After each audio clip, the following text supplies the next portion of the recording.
العالمين الصلاة والسلام على سيد الأنبياء والمرسلين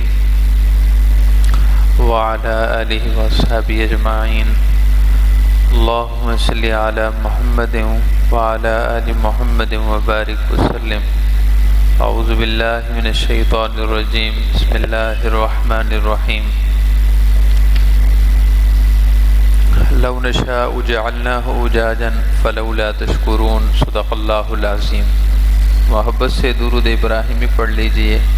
اللہم صل علی محمد وعلی آل محمد کما صلیت علی ابراہیم وعلی آل ابراہیم انک حمید مجید۔ اللہم بارک علی محمد وعلی آل محمد کما بارکت علی ابراہیم وعلی آل ابراہیم انک حمید مجید۔ سورۃ الواقعہ کی گزشتہ تفسیر کردہ آیات طیبات میں اللہ تعالی نے ارشاد فرمایا کہ کیا تم نے اس پانی پر کبھی غور کیا ہے کہ جس کو تم پیتے ہو، جس کو تم نوش کرتے ہو، کیا اس پانی کو تم آسمان سے اتارتے ہو، بادلوں سے اتارتے ہو؟ ام نحن المنزلون، یا ہم اس کو اتارنے والے ہیں۔ لو نشاء جعلناه أجاجا، اگر ہم چاہتے تو اس پانی کو، بادلوں سے اترنے والے اس پانی کو، بارش کو کھارا بنا دیتے، اس کو کھارا رہنے دیتے، لیکن ہم نے ایسا نہیں کیا تاکہ تم اس پانی سے فائدہ حاصل کرو اور وہ تمہارے لیے کلفت اور تکلیف کا سبب نہ بنے۔ فلولا تشکرون، تو تم شکر کیوں ادا نہیں کرتے؟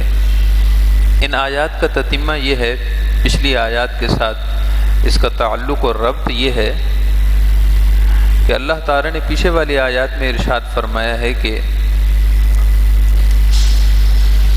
یہ اہل کفر، کافر لوگ جو انکار کر رہے ہیں کہ مرنے کے بعد ہم ان کو دوبارہ زندہ کیسے کریں گے، اذا متنا وکنا ترابا واذا منا انا لمبعوثون، سورۃ الواقعہ آیت نمبر 47، پیچھے والی آیات۔ یہ کہتے ہیں کہ جب ہم مر جائیں گے اور ہم خاک ہو جائیں گے، ہماری ہڈیاں خاک ہو جائیں گی، تو ہم زندہ کیسے کیا جائیں گے؟ یہ بات تو بڑی بعید از امکان ہے، عقل میں آنے والی نہیں ہے۔ تو اللہ تعالیٰ نے اس کو مثالوں سے بیان فرمایا۔ انہی مثالوں میں ایک مثال یہ بھی ارشاد فرمائی، بہت توجہ طلب یہ بات ہے۔ ارشاد فرمائی کہ غور کرو کہ سمندر کے کھارے پانی کو، سمندر کے پانی کو ہم بخارات اور بادلوں میں بدل دیتے ہیں، اور ان بخارات اور بادلوں کو دوبارہ پانی میں بدل دیتے ہیں۔ جس طرح ہم پانی کو بخارات میں، بخارات کو پانی میں بدل سکتے ہیں، اسی طرح تمہیں موت دینے کے بعد اور تمہارے جسموں کے خاک میں مل جانے کے بعد تمہیں دوبارہ زندہ انسان بنا سکتے ہیں۔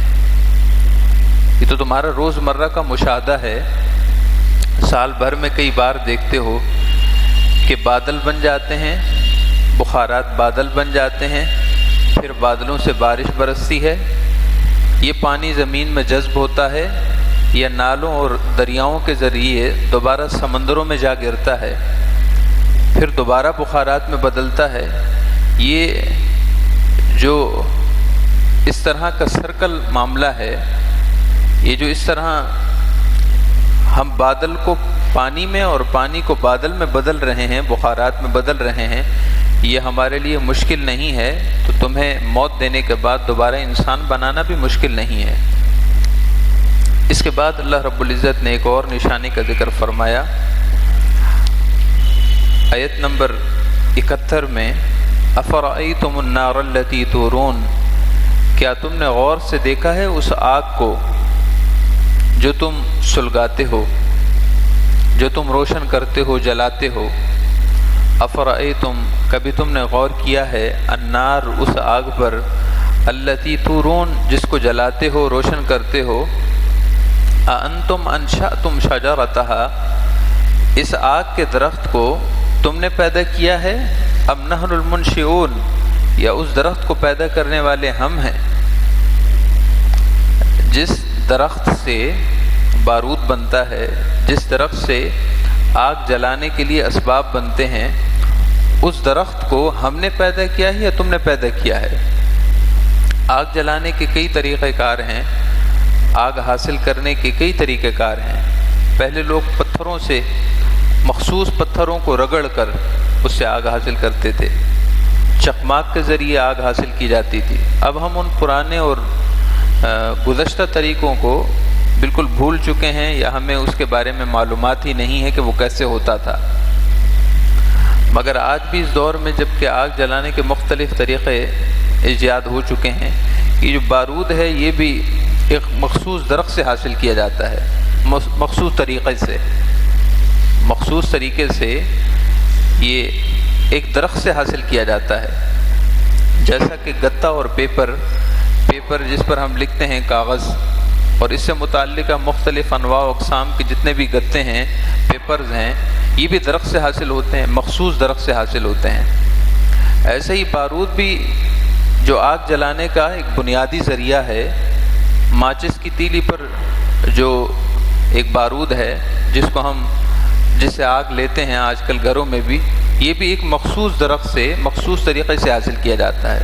اللہ رب العزت نے کتنے خوبصورت انداز میں ارشاد فرمایا، افرأیتم النار التی تورون، کیا تم نے غور کیا ہے کہ جس آگ کو تم جلاتے ہو، روشن کرتے ہو، اور اس کو مختلف اپنے فائدوں میں استعمال کرتے ہو، کیونکہ آگ کی وجہ سے، آگ سے گرمی اور حدت بھی حاصل کی جاتی ہے۔ سردیوں کا موسم ہو اور وہ علاقے جہاں بڑی زور کی سردی پڑتی ہو، وہ جانتے ہیں کہ آگ کی قدر و قیمت کیا ہے۔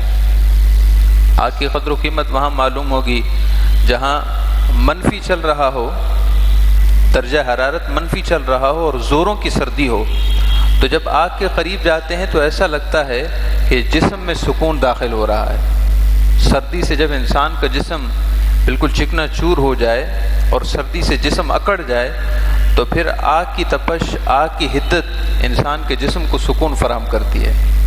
اور بعض دفعہ تو خون کی روش اور خون کی رگوں میں آمد و رفت وہ بھی متاثر ہوتی ہے، اور آگ سے جب حرارت حاصل کی جاتی ہے تو اللہ تعالیٰ جسم کی اس خون کی روش کو، آمد و رفت کو بحال فرما دیتا ہے۔ اسی طرح آگ سے ہم مختلف انواع و اقسام کے کھانے بھی بنا لیتے ہیں، اور یہی آگ ہے جس سے صنعت اور حرفت میں کام لیا جاتا ہے۔ اسٹیل مل ہو اور اس طرح کی ملیں ہوں، یہی آگ ہی تو ہے جس کے ذریعے لوہے کو مختلف صورتوں میں بدل دیا جاتا ہے۔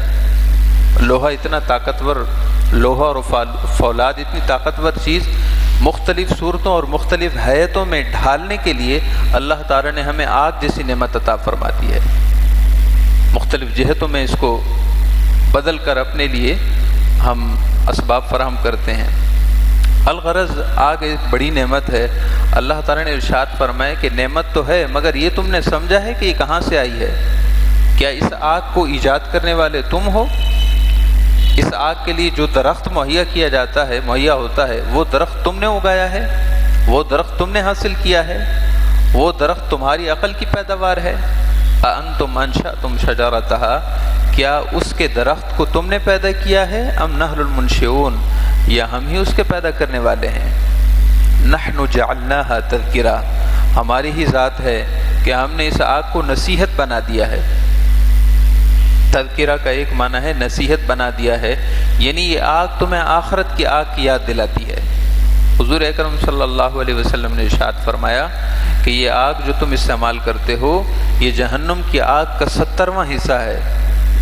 یہ بھی آپ نے بطور تمثیل سمجھانے کے لیے ارشاد فرمایا، ورنہ یہ بات طے ہے کہ آخرت کی نعمتوں کو اور آخرت کے عذابات کو دنیا کی مثالوں سے سمجھا ہی نہیں جا سکتا۔ آخرت کی نعمتوں کو، جنت کی نعمتوں کو اور دوزخ کے عذابات کو دنیا کی کسی مثال سے سمجھا ہی نہیں جا سکتا، لیکن مثال صرف سمجھانے کے لیے ہوتی ہے، من و ان ممثل اللہ کے مشابہ نہیں ہوتی۔ ارشاد فرمائے کہ یہ آگ جو تم استعمال کر رہے ہو، یہ جہنم کی آگ کا 70واں حصہ ہے۔ بطور مبالغہ ارشاد فرمایا، یعنی یہ اس کی اس کا ایک عکس ضرور ہے مگر وہ نہیں ہے۔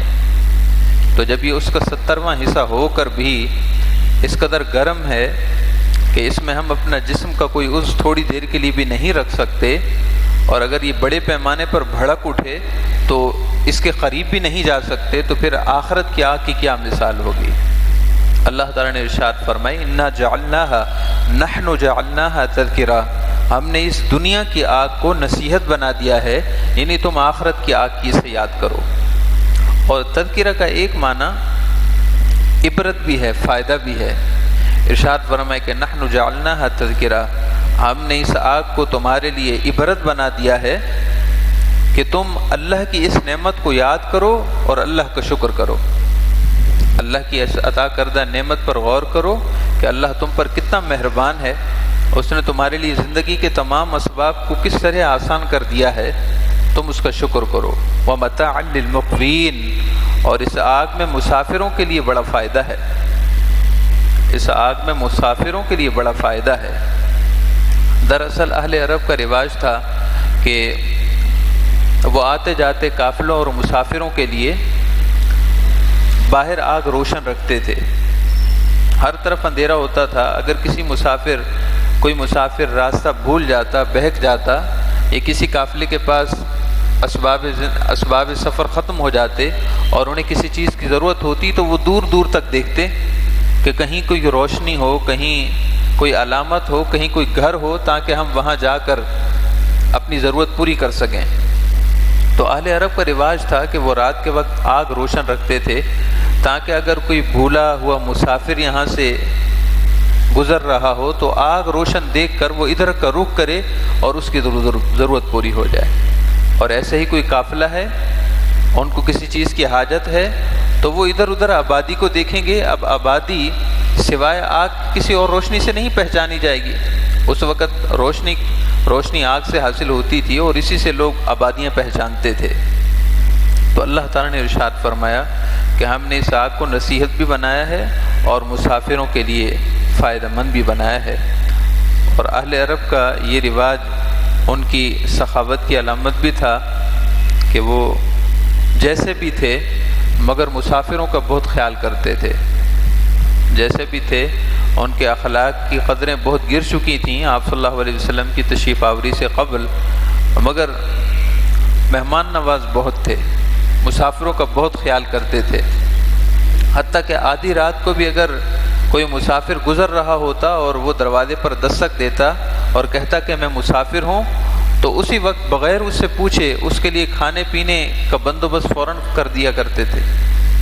تو اہل عرب کے لیے سخاوت اور مسافروں کی خیر خواہی ان کا بہت بڑا ترہ امتیاز تھی، اور آپ صلی اللہ علیہ وسلم بھی اپنے صحابہ کرام کو اور اپنی امت کو اس بات کا درس دیتے ہیں کہ مسافروں کا خیال کیا جائے۔ لیکن ہماری شومی قسمت ہے، ہمارے حالات کی تنزلی ہے کہ ہم جس قدر اجنبی کو نقصان پہنچاتے ہیں اور کسی کو نقصان نہیں پہنچاتے۔ اگر کوئی نو وارد کسی شہر میں داخل ہو جائے، کوئی نیا مہمان کسی شہر میں داخل ہو جائے اور وہ اجنبی ہو، اس کا کوئی رشتہ دار نہ رہتا ہو، تو اس کو مال غنیمت کے طور پر سمجھا جاتا ہے۔ ایسے ہی اگر مارکیٹ میں کوئی شخص ایسا داخل ہو گیا ہو جو مارکیٹ ویلیو اور بازار کے ریٹ سے ناواقف ہو تو اس کو لوٹنے کی کوشش کی جاتی ہے۔